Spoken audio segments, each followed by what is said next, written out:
Oh, gusto mo rin bang may bagong may offer sa business mo lalo na ngayong season na to? Hello dear beautiful soul, tara samahan mo kong i-unbox tong mini heat press na nabili natin sa HTV Ron. Ngayong araw, pag-uusapan natin kung ano ba ang gamit ng mini heat press. Isa ang mini heat press sa napaka-cool na gadget para sa mahilig mag-crafts and DIY projects na katulad natin. Perfect na perfect to guys para sa mga small projects gaya ng pag-transfer ng design sa t-shirt, tote bags at iba pang fabric items. Compact at madaling dalhin kaya kahit saan pwede mo itong gamitin.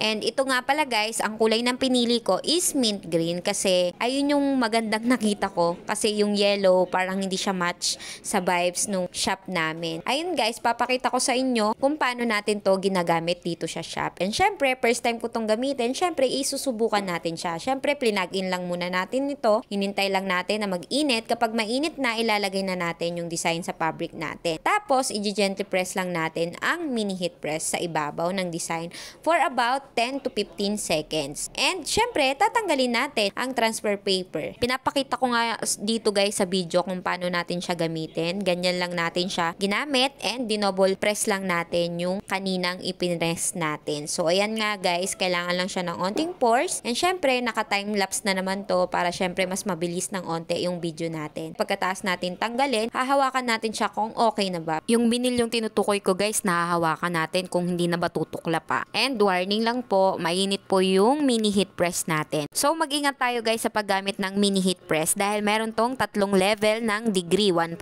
degree, 160 degree at 180 degree. Kaya naman kung gusto mong may bagong may offer para sa business mo, itry mo na tong mini heat press natin dahil isa to sa magpapadali ng crafting mo. So, at ito na ang finished product natin. Perfect sa mga personal gifts o kahit para sa sarili mo. Ang mini heat press ay talaga game changer sa mga DIY enthusiast na katulad natin. So, yun lang guys. Kung gusto nyo nito, visit my yellow basket. God bless!